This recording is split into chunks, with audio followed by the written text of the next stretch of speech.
Buenas noches, Daniel. Muchas gracias. Buenas noches a todos y muchas gracias por acompañarnos hoy en esta charla técnica. Mi nombre es Cristina Garita, como les indicaba Daniel, y vamos a hablar un poco sobre las consideraciones iniciales para el diseño de infraestructura eléctrica subterránea. Listo. Bueno, vamos a empezar a hablar un poco sobre estas consideraciones. No vamos a hablar tanto sobre el diseño en sí, digamos, de la infraestructura eléctrica subterránea, sino sobre todas las cosas que se tienen que considerar antes para que el proyecto de diseño vaya bien encaminado. Como sabemos, en todos los proyectos siempre es importante contar con la perspectiva de todos los interesados o stakeholders, como se le conoce en administración de proyectos. En este caso, tenemos al equipo de proyecto. Entonces, vamos a considerar entre estos interesados al propietario, inversionistas o desarrolladores, a el arquitectura o paisajismo que estén involucrados en el proyecto, a la parte de ingeniería civil, que en los proyectos de infraestructura se encarga de todo el diseño de movimientos de tierras, de diseño de sitio, de secciones transversales, incluso se encargan de la parte, digamos, de sistemas mecánicos, como son los sistemas fluviales, sanitarios, potables y demás sistemas requeridos en la parte de infraestructura civil, y por supuesto a la ingeniería eléctrica. Entonces, estos son como los principales interesados que tenemos que tomar en cuenta para las consideraciones iniciales de nuestro diseño. Empecemos con el propietario, también conocido como desarrollador o inversionista, dependiendo del tipo de proyecto. El propietario nos va a dar un par de temas importantes de los cuales tenemos que partir. Uno de ellos es el tipo de proyecto. Esto nos va a decir hacia dónde vamos, porque definitivamente no es lo mismo diseñar un proyecto industrial, comercial, residencial. Entonces, vamos a partir de que ya sabemos de que es un proyecto de infraestructura subterránea, que ya se definió, digamos, que no es un proyecto en el que se requieren postes de infraestructura eléctrica aérea. Pero aún así, es importante tener claro el tipo de proyecto. Porque si es un proyecto industrial, por ejemplo, es muy probable que vayan a tener ciertos requisitos sobre redundancias eléctricas en media tensión. Entonces tenemos que ver temas de los alimentadores eléctricos de la empresa distribuidora. Pues lo más probable es que vayan a requerir un sistema trifásico. Entonces tenemos que considerar equipos trifásicos para el proyecto. Aparte de eso, cuando se trata de industria, muy probablemente ya son empresas que tienen naves industriales en otras locaciones y por lo tanto tienen una experiencia previa. Entonces ya tienen definido que van a usar cierta capacidad de transformador, ciertos voltajes de transformadores. Y esto es muy importante porque, por ejemplo, hay empresas que trabajan con equipos europeos.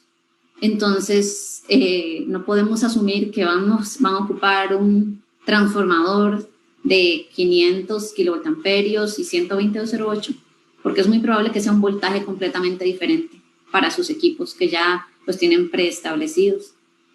Asimismo, puede ser una industria que por sus características, digamos una vidriera, requiera una continuidad garantizada del servicio eléctrico, que va más allá de tener un generador eléctrico en baja tensión. Entonces, tienen que haber más consideraciones en cuanto no solo al transformador o a la red de distribución eléctrica subterránea, sino respecto a que vamos a requerir probablemente equipos tipo reserradores en los postes eléctricos de la empresa distribuidora, o equipos como seccionadoras y transferencias automáticas configuradas con ciertas características, con cierta comunicación con la empresa distribuidora. Entonces es muy importante tener todos estos puntos claros. Ahora, si es un proyecto de tipo comercial, la infraestructura probablemente no va a ser tan robusta como en el caso del caso industrial, pero también lo más probable es que sean equipos trifásicos y que también si se trata, por ejemplo, de anclas comerciales, es decir, como cuando viene un supermercado con todas sus tiendas preestablecidas o cuando viene un proyecto, un tipo franquicia, que ya tienen establecido como una plantilla de diseño base, que ya se sabe que para una nave de ciertas características usan un transformador de 300 kVA, de voltaje secundario 12208. Es algo importante de tener en cuenta para no diseñar desde cero algo que, digamos, ya se tiene un conocimiento previo. Ya hay un conocimiento previo que nos puede ayudar a dirigirnos en este sentido e incluso a tener ubicaciones para los diferentes equipos, puesto que si se tratan de plantas de diseño que ya ellos tienen establecida dónde van sus transferencias automáticas, a dónde van sus cuartos eléctricos, es mejor tener esta información de previo para no ubicar nuestros equipos completamente en el extremo opuesto, sino considerar todo de previo para empezar nuestro diseño. También si es un proyecto de infraestructura pública, lo más importante, como todos sabemos, es leer todas las especificaciones de los carteles, pero además saber toda la información que tiene el equipo de proyecto. Porque en estos casos muchas veces pasa que la parte de ingeniería eléctrica la involucran, así que ya se ha trabajado mucho en el cartel o que ya el resto del equipo ya se involucró a participar, digamos, en este proyecto.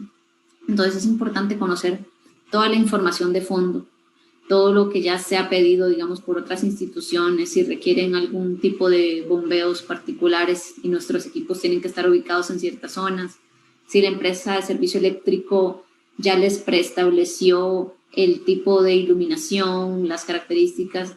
Entonces, todo esto tiene que ser considerado para este diseño de infraestructura pública. En el caso de residencial, también hay consideraciones diferentes y estas van desde el punto de si es un sistema, digamos, un proyecto horizontal, por decir casas, unidades habitacionales separadas, o si es una torre, porque así de esta forma vamos a saber si es un proyecto residencial con 10 casas, sabemos que vamos a ocupar probablemente solamente un transformador monofásico de 50 kilovoltamperios, ubicado en la única zona verde que probablemente tenga este condominio pequeño o esta urbanización residencial pequeña. Pero si es un proyecto de un condominio de 11 pisos con 10 unidades por piso, vamos a saber que se va a ocupar un equipo trifásico.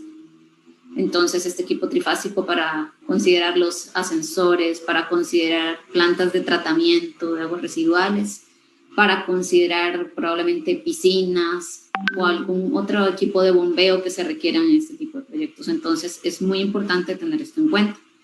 Igualmente, si es un proyecto turístico, que muchas veces también se tratan de proyectos que ya vienen como de una cadena de hoteles que tienen ciertos requisitos particulares establecidos.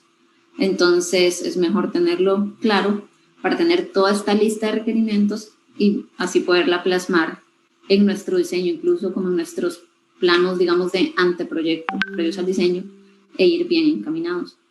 Y ahora también podría ser un proyecto mixto, que pueda tener industrial y comercial o residencial y comercial. Entonces, esto puede cambiar la forma en la que nosotros vamos a diseñar nuestra infraestructura. Todo esto tiene que ser conocido desde un principio. Después, de parte del propietario, también es importante tener claro el presupuesto. Probablemente no nos van a decir, sí, usted tiene tantos miles de dólares para hacer su infraestructura, pero sí tener una idea de qué es lo que se quiere, de cuánto podemos hacer con lo que tenemos. Esto porque hay expectativas de venta o rentabilidad del proyecto que dependen de todo el diseño que se haga, y entre lo cual está incluido el diseño de infraestructura eléctrica. Entonces, por ejemplo, es importante la ubicación del proyecto. No es lo mismo desarrollar un proyecto, digamos, para el efecto de diseño de uno quizás sea lo mismo, pero para construcción no. Entonces esto tiene que ser considerado. Desarrollar un proyecto en Goicoechea o en Curridabat o en el polo turístico de Papagayo o en la Cruz Guanacaste Entonces, porque los costos de construcción son diferentes, porque los incluso estándares preestablecidos son diferentes. Entonces, todo esto es importante a la hora de la ubicación del proyecto. Además, la experiencia en proyectos similares del propietario es muy importante. ¿A qué me refiero con esto? A que hay propietarios que ya son, bueno, desarrolladores, que ya tienen, por ejemplo, un proyecto residencial en condominio de 50 unidades habitacionales que hicieron en Heredia y les resultó muy bien, y ahora quieren replicar esa idea en Curridabat. Entonces, aunque la locación sea diferente, el sistema, digamos, en el que ellos pasaron el primer proyecto y les funcionó, probablemente eso sea lo que ellos están esperando. Entonces, en estos casos, es preferible consultar sobre los proyectos previos, plantear ideas, pero a la vez consultar a los desarrolladores cómo les ha ido con esos proyectos previos, para no plantear algo uno completamente diferente y que al final vaya a elevar los costos demasiado y no les den las expectativas de rentabilidad que ellos tienen. Igual es importante lo de los espacios físicos para los elementos de infraestructura. ¿Qué tiene que ver esto con el presupuesto? Es importante porque muchas veces parece que no hay esos espacios, digamos, esas zonas verdes en las que queremos ubicar nuestros transformadores. Y la solución parece ser como, no, hacemos transformadores sumergibles y entonces no se va a ver nada, hay solo unas tapas. Pero esto afecta definitivamente el presupuesto. Entonces, es importante considerar estos puntos para ajustarse a ese presupuesto y a las expectativas de los desarrolladores. Vamos con arquitectura y paisajismo. Esto es sumamente importante y ya sé que para nosotros los ingenieros eléctricos o electromecánicos los transformadores son lindísimos y no nos preocuparía ponerlos casi que en las fachadas de las edificaciones. Pero a fin de cuentas la estética es algo que vende y como se dice mucho entra por los ojos. Entonces siempre de parte de los arquitectos y paisajistas vamos a tener el ruego de que por favor que no se vean. Entonces que no se vean nuestros equipos, que tratemos de ocultarlos lo más posible. Entonces hay que trabajar esto en conjunto con el equipo de arquitectura y paisajismo, porque no se trata de esconderlos lo más lejano posible y después elevar el costo del proyecto con alimentadores en baja tensión que lleguen hasta el edificio, o de querer para que no se vean, hacer todo equipos sumergibles que van a elevar mínimo un 40% el costo de la obra, sino llegar a un balance donde podamos cubrir, digamos, de cierta forma con la ubicación, con algún talud pequeño, con algunos arbustos cerca, pero llegar a un equilibrio entre la inversión y la estética. Y aquí es donde entra la perspectiva de la ingeniería eléctrica y tenemos que tener en cuenta todas las consideraciones del proyecto. Respecto a la ingeniería civil, como les comentaba, tiene que ver con toda la parte de movimientos de tierra, de definición de diseños de sitio en conjunto con arquitectura. Es importante trabajar muy de la mano, primero considerando la topografía del proyecto. Con la topografía del proyecto me refiero tanto a la topografía inicial, que tenemos que considerar qué tenemos, de qué estamos partiendo. Hay que ver si la topografía nos brinda información de ubicación, de infraestructura eléctrica del proveedor de servicios eléctricos, digamos, en la vía pública, por decirlo así, para saber de qué nos vamos a conectar, si tenemos algo. Si hay algo que nos impida, al menos en principio, desarrollar nuestro proyecto. Por ejemplo, si solo tenemos un poste con servicio monofásico en media tensión y nuestro proyecto son 3 torres de apartamentos de 10 niveles cada uno. Entonces, esto es importante revisarlo en la topografía para saber cómo tenemos que proceder previo al diseño. También es importante ver los árboles. Los árboles son muy importantes de revisar en las topografías previas porque hay árboles que no pueden ser talados o eliminados o relocalizados. Entonces, aunque nos parezcan a nosotros zonas verdes muy lindas para pasar con nuestras canalizaciones, con nuestras tuberías y nuestras estructuras, son cosas que se tienen que respetar y evitar pasar por esas zonas, entonces es algo que se tiene que revisar y tener muy en cuenta. Así como es importante la topografía que tendrá el proyecto luego de ser diseñado. Esto es después de todo el movimiento de tierras y todo lo que se haga, para considerar las terrazas y toda la forma en la que está construido el proyecto, porque es algo que parece sencillo. Ahora, con todos estos sistemas BIM y de diseño en 3D, es más sencillo, pero si uno lo ve en un plano, uno realmente se imagina al final todo plano y puede ubicar un transformador cuya apertura de puertas sea hacia el lado más alto de la pendiente y al final no pueda ser operable para operación y mantenimiento. Entonces todo tiene que ser revisado cuidadosamente.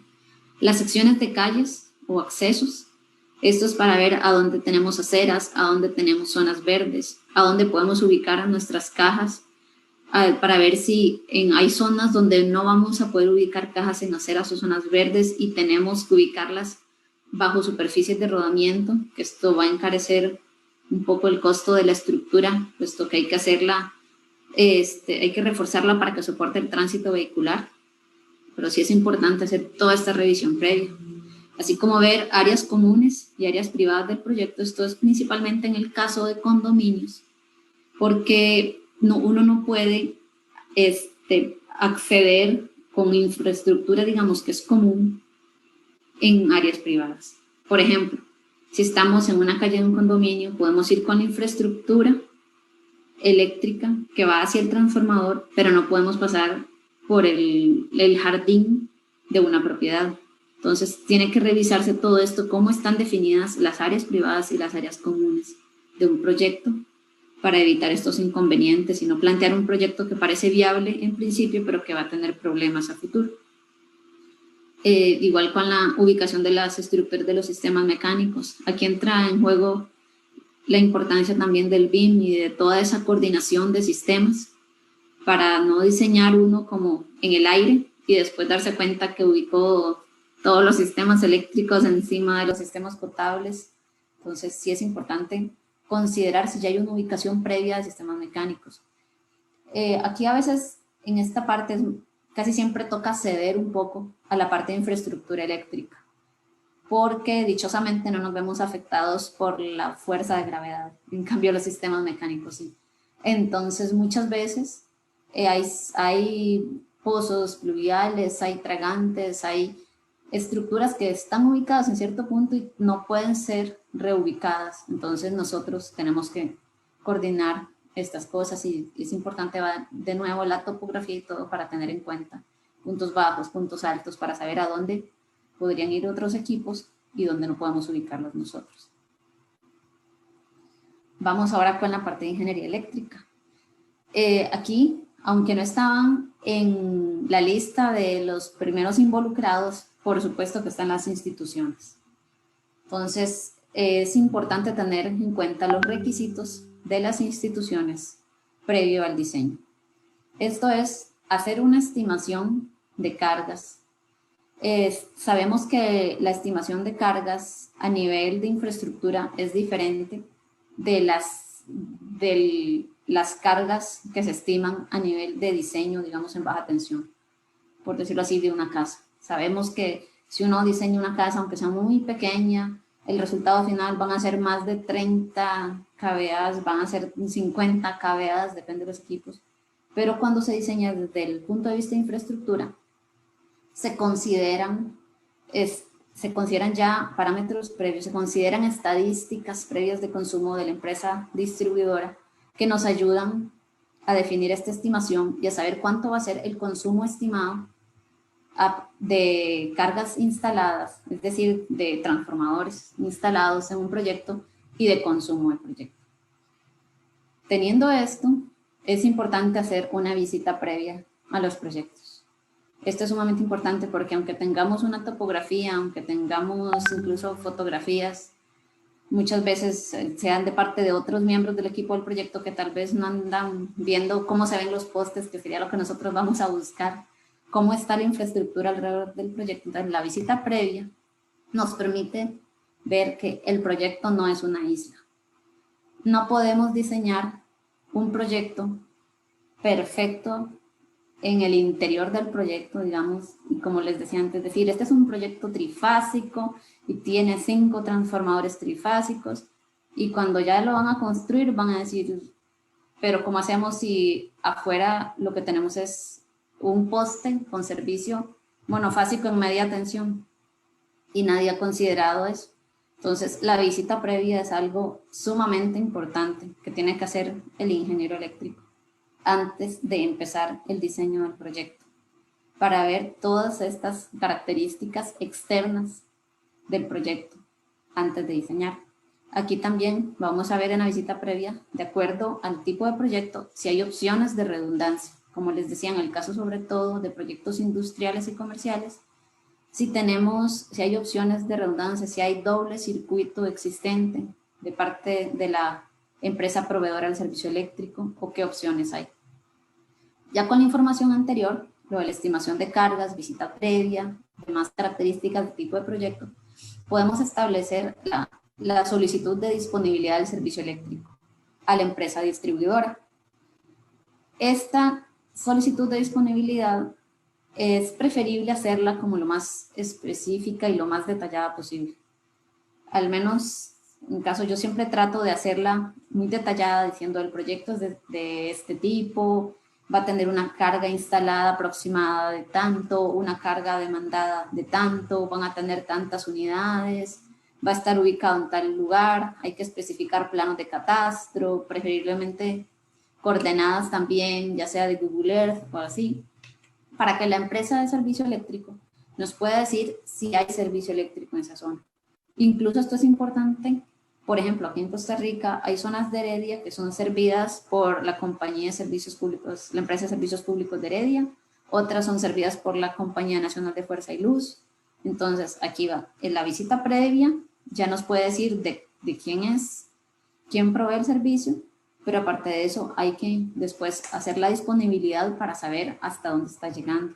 Si tenemos servicio monofásico, trifásico, o si el circuito es posible ya no tenga capacidad para soportar lo que demanda nuestro proyecto y se deban hacer ampliaciones en las redes. Esto se debe saber con anterioridad porque, de nuevo, nuestro proyecto no es una isla. Entonces, muchas veces nuestro proyecto subterráneo va a ir ligado a todo un diseño de ampliación de la red, de extensión de la red del proveedor eléctrico para poder llegar a nuestro proyecto, a nuestro punto de entrega. Hay que considerar definitivamente el manual de redes eléctricas subterráneas. En Costa Rica es la revisión 1 del manual emitido por el CIEM. En otros países hay que consultar a los manuales o los reglamentos que tenga la empresa proveedora, pero hay que regirse por este manual para dimensionamiento de cajas de registro, para dimensionamiento de fosas de transformadores, para definir el diámetro de los ductos de acuerdo al nivel de voltaje en el cual estamos. Por ejemplo, si es en la zona de Guanacaste, con COPE Guanacaste, y el nivel de voltaje es 24.9 kilovoltios, o si es en San José Centro con la Compañía Nacional de Fuerza y Luz y son 13.8, entonces podemos cambiar el diámetro de los ductos, y esto es importante de considerar para no primero hacer incurrir al propietario en un gasto extra diseñando conductos para 34.500 voltios cuando eran suficientes desde 24.900, y también para lograr la aprobación de la empresa. También es importante la medición, determinar esto de previo. Yo recomiendo conversar siempre primero con las personas encargadas de medición de las empresas distribuidoras, porque se debe revisar si se va a requerir una medición primaria, si la medición primaria va a ser tipo poste, porque es un sistema monofásico, si es una medición primaria de pedestal, porque es un sistema trifásico, o si se va a requerir una medición totalizadora, si es una medición indirecta. Todo esto tiene que ser conversado porque esto al final implica espacio en el proyecto, implica dinero, implica trámites, implica cambios que al final nadie quiere que se den más allá, digamos, del 30% de avance del proyecto. Entonces es algo que se tiene que ver desde un principio. En fin, lo que tiene que haber es un consenso interdisciplinario. O sea, el ingeniero eléctrico para el diseño de su infraestructura tiene que revisar y hablar con todas las demás disciplinas del proyecto para llegar a un proyecto que satisfaga lo más posible a todas las expectativas. Entonces, el proyecto de infraestructura eléctrica subterránea tiene que respetar el presupuesto. Y ahí puse o no. Este o no es porque muchas veces se tiene cierto presupuesto establecido, pero al final se valoran ciertas características del proyecto y puede ser que el equipo del proyecto indique, no, sí, ya sabemos que ahí con un transformador de pedestal estábamos bien, pero nos importa más tener una fachada limpia, nos importa más que se vea más la zona verde. Entonces vamos a preferir transformadores sumergibles en esta zona. O no, finalmente vamos a tener va a venir un comercio que requiere una redundancia especial o que requiere ciertas características especiales de la red eléctrica externa. Entonces vamos a instalar un equipo de seccionamiento y protección que tiene un costo adicional que no estaba considerado en el inicio, pero el desarrollador valora mucho que se instale esta empresa y piensa que al final esto le va a dar los réditos que espera. Entonces es probable que no se ajuste al presupuesto inicial, pero que sí se ajuste a las expectativas que se van viendo después, que se van conversando después. Algo muy importante es que el proyecto tiene que ser aprobable ante la empresa proveedora del servicio eléctrico. Nosotros podemos hacer un diseño que nos parezca perfecto y sobre todo que muchas veces que le parezca perfecto a desarrolladores, digamos, porque lo hicimos al más bajo costo posible, porque instalamos la menor cantidad de cajas de registro, porque dijimos, no, seguramente nadie nos va a pedir un poste para punto de entrega ni para la transición de la parte aérea subterránea. Pero cuando llevamos este proyecto a la compañía de servicio eléctrico nos van a rechazar y en ese momento ya va a ser tarde o va a ser problemático llegar a decir, no, es que ahora necesito instalar 5 cajas más y un poste más y un equipo adicional. Entonces esto se tiene que considerar desde un principio, con qué empresa estoy trabajando, cuáles requisitos particulares tienen para que el proyecto pueda ser aprobable y en muchos casos recibido por la empresa de servicio eléctrico. El proyecto además tiene que asegurar no interferencia con otros sistemas. Esto es lo que hablábamos de la revisión con los sistemas mecánicos, con todo tipo de sistemas, asegurar de que, por ejemplo, algo tan sencillo que no estemos ubicando un transformador en la acera, que hayamos revisado todo eso de previo, que no tengamos tuberías interfiriendo en la misma profundidad con sistemas fluviales, potables o sanitarios. Hay que revisar todas estas cosas de previo para minimizar los problemas tanto en el diseño como a la hora de la construcción. Después, el proyecto tiene que respetar fachadas y arquitectura.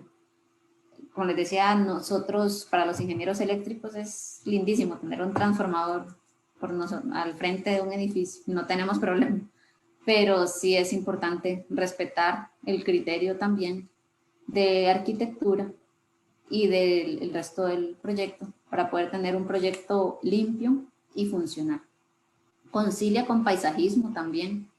Esto es porque los paisajistas nos ayudan en el proyecto también, aunque estén nuestros transformadores ahí puedan tener pueden estar ocultos de cierta forma, no sé, con arbustos, no sé, con algún tipo de trabajo que ellos hagan, para que el proyecto se vea bonito y siga siendo funcional.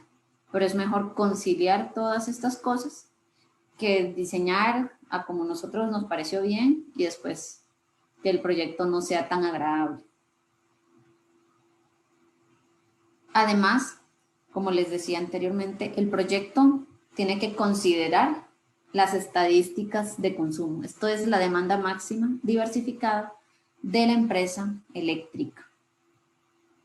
Esto es, nosotros no podemos diseñar un proyecto para sin ningún problema y para que sea un proyecto viable. Después, el proyecto también aprovecha las opciones de redundancia y presenta opciones para ampliaciones de la red. Esto significa que si existe la posibilidad de redundancia, porque frente al proyecto tenemos doble circuito de la empresa de servicio eléctrico, entonces vamos aunque no se instalen los equipos de transferencias o los equipos para este tipo de redundancia de un principio, pero exista la posibilidad. Es decir, que tengamos una caja de registro que tenga previstas de tubería hacia el poste que tiene otro circuito, por si en algún futuro en el proyecto desean instalarlo, por si más adelante al proyecto llega, si es un proyecto sobre todo industrial o comercial, llega una empresa que solicita este tipo de requisitos, entonces exista esa opción de redundancia y que sea algo que se haya conversado preferiblemente de previo con la empresa de servicio público. También lo de las ampliaciones de la red, sobre todo industrial, esto es para proyectos que uno ha revisado de previo ya sea en el master plan o en la topografía o que el desarrollador le ha comentado que van a tener futuras etapas, entonces se tiene que prever esto. Por ejemplo, en el caso de que se nos indique que este es un proyecto de residencias horizontales, o sea, casas separadas, pero que en la segunda etapa, más adentro del proyecto, se va a construir una zona comercial y se va a construir unas torres de apartamentos. Entonces, nosotros tenemos que considerar esto para el proyecto, sobre todo cuando uno nota que hay terreno extra aprovechable más allá del proyecto inicial o de primera etapa, porque si en este caso, por ejemplo, indicamos una prevista de monofásica con solo 2 ductos y dejamos las cajas previstas para esto, vamos a tener muchos problemas para después hacer el diseño de un sistema trifásico que se requiere. Vamos a tener que cambiar completamente las cosas, van a tener que casi que construir un sistema paralelo o van a haber muchos problemas que se pudieron haber previsto desde un principio, más si uno tiene esa información. Entonces, todas estas son cosas importantes que se tienen que revisar. Y lo más importante de todo es que el proyecto de infraestructura eléctrica, que ha considerado todas estas cosas desde un principio, potencia el éxito del proyecto. Esto es que no van a ser los transformadores y toda la canalización, no va a ser como un estorbo para el proyecto o la parte fea del proyecto, sino que más bien va a ayudar a que mejore la rentabilidad del proyecto. Va a ayudar a que el proyecto tenga un sistema más robusto, va a ayudar a que tenga un sistema más seguro, va a ayudar a que las ventas del proyecto mejoren porque no hay cables expuestos, pero además los transformadores están bien calculados para el tipo de proyecto, para la cantidad de soluciones del proyecto, para todo lo que tenemos involucrado. En cuanto a las ventajas de los sistemas subterráneos, tenemos que tienen mejor estética. Esto es respecto a los sistemas aéreos. Igualmente, en lo de mejor estética, como les comentaba, puede ser que los transformadores puedan ser de pedestal y esto sea congruente con la estética esperada para el proyecto, o que se vaya a requerir la instalación de transformadores de tipo sumergible. Entonces, esto definitivamente mejora la estética de un proyecto. Son de bajo mantenimiento, Los sistemas subterráneos no requieren un mantenimiento continuo, sí requieren mantenimiento cada cierto tiempo, pero no un mantenimiento continuo, y esto es una gran ventaja. La seguridad, porque no están expuestos a descargas atmosféricas como los sistemas aéreos, porque no están expuestos a accidentes vehiculares que suele suceder, que golpean un poste y toda una zona queda sin servicio eléctrico. Entonces estos sistemas nos brindan una mayor seguridad y por lo tanto una mejor continuidad del servicio eléctrico. Esto se maximiza si tenemos un sistema redundante para el caso, como les comentaba, que casi siempre es solicitado para sistemas industriales y muchas veces para sistemas comerciales, pero la continuidad del servicio es mejor. Claro que estamos igual que todo, como les decía, no somos una isla, entonces igual está ligado al sistema externo. Entonces, si tenemos un proyecto residencial con sistema subterráneo, pero que afuera están los postes y un carro botó el poste que alimentaba el proyecto, quedamos igual, pero el proyecto interno sí permite esa mayor continuidad del servicio. Además que se aumenta la plusvalía de la propiedad. Esto es definitivo, con proyectos con sistemas aéreos, la plusvalía es menor que con sistemas subterráneos y además se observa que el precio de venta, digamos, de las propiedades o de los locales comerciales es mayor cuando los sistemas son subterráneos. Entonces, estas son algunas de las ventajas de los sistemas subterráneos. Y esto sería todo por el momento. Muchas gracias. No sé si tienen alguna consulta o algo más. Daniel.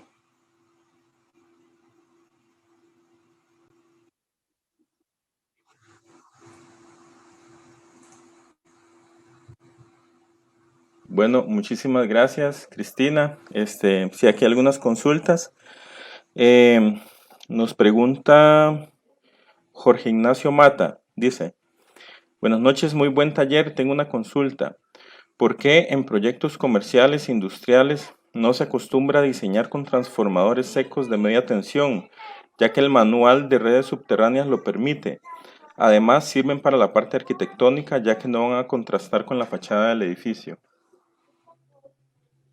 Y aquí se prefiere, muchas veces los transformadores de pedestal son más comunes, digamos, en cuanto a media tensión, son a veces hasta, sí, son más comunes y sobre todo en ciertos voltajes, como en 34.500 y 24.900. En 13.8 últimamente hay más problemas porque solamente CNFL lo tiene en cierta zona, pero hay más disponibilidad de estos equipos y muchas veces prefieren ubicarlos en exteriores que tenerlos dentro de los proyectos. Entonces, principalmente por esto es que hemos visto que prefieren los transformadores de pedestal e incluso sumergibles en el caso de que no quieran afectar fachadas, porque quedan como externos a los proyectos y no requieren bóvedas adicionales o ubicaciones.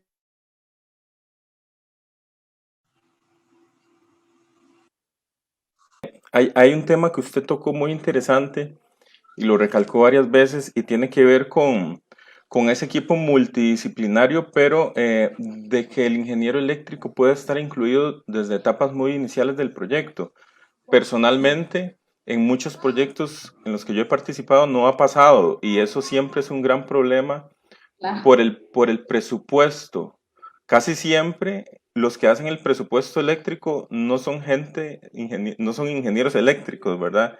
Entonces eso, yo me imagino que a muchos, no digo que en todos los proyectos ni en todos los equipos de trabajo ocurra, pero sí ocurre mucho. Yo no sé qué nos puede decir de eso, ingeniera. Sí, sí, sí, ocurren muchos proyectos en los que a uno al final lo involucran cuando incluso ya diseñado, digamos, está el diseño de sitio, están casi que los sistemas mecánicos y es como, ahora sí necesitamos eléctrica. Entonces, si acomódese a donde haya campo y en el presupuesto que queda después de... Pero yo creo que aquí sí es muy importante cuando uno presenta incluso en este momento bueno, ya no serían consideraciones previas, pero ya sería como ya los planos, aunque sea el primer esquemático, presentar un presupuesto preliminar, para que ellos puedan revisar estos puntos, o sea, para que vean que en realidad no es que uno está, no sé, inflando los datos, inflando el presupuesto, sino que estos son los datos reales. Yo en algunos casos incluso lo que aconsejo es como cotizar, digamos, ofrecer un proyecto preliminar con cantidades preliminares, con compañías constructoras para que tengan este dato, digamos, fresco, este dato ya, como que sea el dato de construcción final. Porque sí suele ser un problema y cuando uno les dice, pero ¿cómo eso cuesta? Entonces, o como decía antes, incluso no se ha considerado tanto como la medición primaria. Entonces, si es un proyecto trifásico y no se considera una medición primaria y uno les cuenta $1,000 mínimo, obviamente a nadie le hace gracia. Me voy a sacar $30,000 por un proyecto. Pero entonces estos son datos que tienen que ser respaldados con sí, de las empresas constructoras incluso y con, digamos, la reglamentación de las empresas proveedoras del servicio eléctrico y el mantenimiento de eso.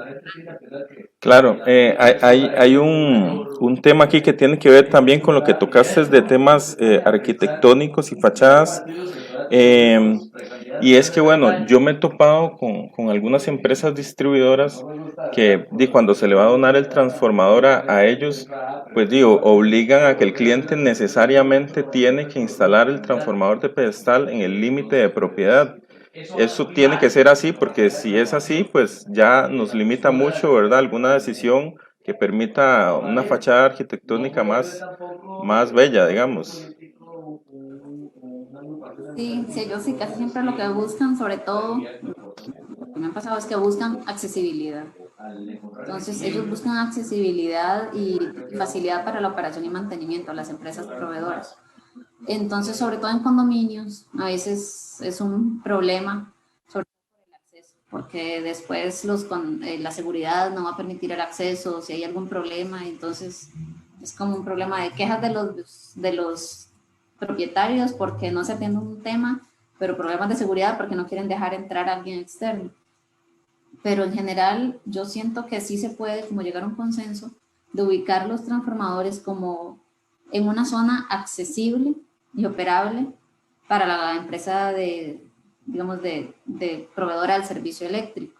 No necesariamente tienen que ser al frente de la fachada, pero sí en un lugar que sea accesible. Y esto creo que es importante incluso no solo si el transformador va a ser donado a la empresa, incluso si va a ser un transformador privado.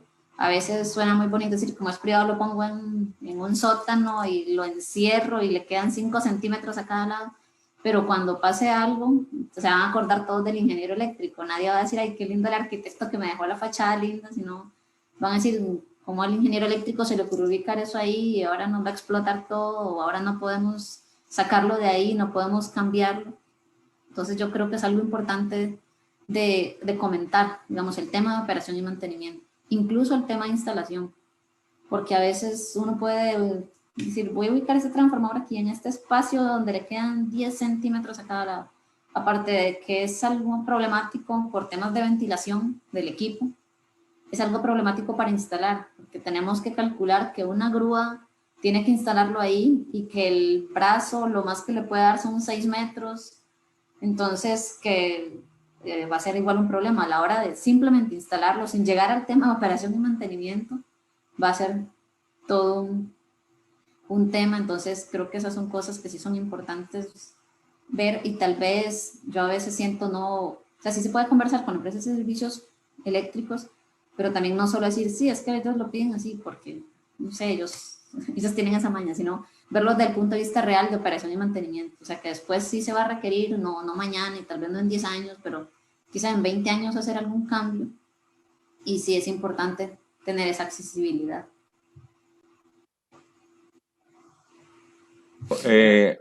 Yo creo que por aquí vamos finalizando. Cristina, muchísimas gracias. Ahí hay muchos comentarios, la gente muy interesada en este tema porque realmente es un tema que se las trae. Y me parece que fue muy provechoso. Les agradecemos a todos por acompañarnos hoy. Tuvimos algunos problemas técnicos que Cristina no se dio cuenta porque no quise molestarla, pero gracias a Ajá. Dios fueron unos segunditos, pero lo logramos resolver. Entonces, Cristina, muchísimas gracias, bienvenida al equipo de Electric y bueno, pronto estaremos avisando de los cursos que vamos a estar impartiendo con usted. Perfecto. Muchas gracias, Daniel. Mucho gusto y un placer. Estamos a la orden. Buenas noches.